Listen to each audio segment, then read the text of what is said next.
নমস্কার বন্ধুরা, আজকে আমি আপনাদের একটা নতুন রান্না করে দেখাবো।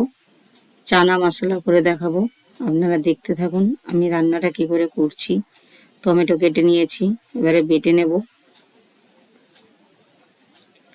হয়ে গেছে টমেটো বাটা। এবার আমি আদা, পেঁয়াজ, রসুন একসঙ্গে বেটে নেব। বাটা হয়ে গেছে। কড়াতে সর্ষের তেল দিয়ে দেব। আলুগুলো কেটে নিয়েছি, আলুগুলো লাল লাল করে নুন হলুদ দিয়ে ভেজে নেব। ভাজতে ভাজতে অনেকটা সেদ্ধ হয়ে যাবে। আলু ভাজা হয়ে গেছে, আলু ভাজাগুলো আমি নামিয়ে নিচ্ছি। কড়াতে আরেকটু বেশি করে তেল দিয়ে দেব। তেজপাতা শুকনো লঙ্কা দিয়ে দিয়েছি, গোটা জিরে দিয়ে দিয়েছি, আদা রসুন পেঁয়াজের পেস্টটা দিয়ে দিয়েছি। দিয়ে ভালো করে নাড়িয়ে দেব। একটু ভাজা ভাজা একটু কালার এসে গেলে আমি টমেটো পিউরিটা দিয়ে দেব।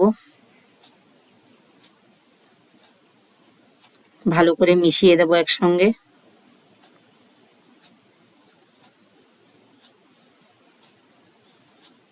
হলুদ গুঁড়ো, লঙ্কা গুঁড়ো, জিরে গুঁড়ো দিয়ে আমি ভালো করে মিশিয়ে নিচ্ছি মশলার সাথে।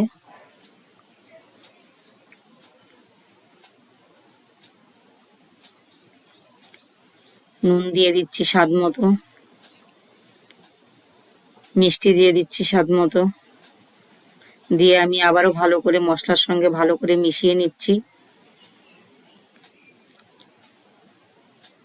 মেশানো হয়ে গেছে, সেদ্ধ করা চানাটা দিয়ে দেব, ভাজা আলুটাও দিয়ে দেব।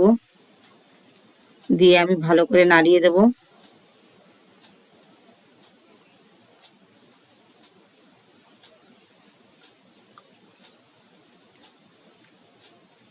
যখন ফুটে উঠবে তখন কাসুরি মেথি দিয়ে দেব গুঁড়ো করে। দিয়ে আমি নাড়িয়ে দেব।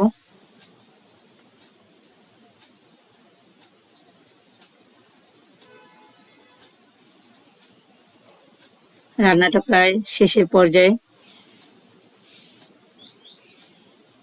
এবার আমি গরম মশলা গুঁড়ো দিয়ে দেবো উপর থেকে। দিয়ে ভালো করে নাড়িয়ে দেব। রান্নাটা রেডি হয়ে গেছে। এবার আমি নামিয়ে নেব। এই রেসিপিটি লুচি পরোটার সাথে ভালো লাগবে, ভাতের সাথে ভালো লাগবে না। আপনারা বাড়িতে ট্রাই করবেন, সবাই খুব পছন্দ করবে। আমার রান্নাটা দেখে যদি আপনাদের ভালো লাগে চ্যানেলটিকে সাবস্ক্রাইব করে দেবেন।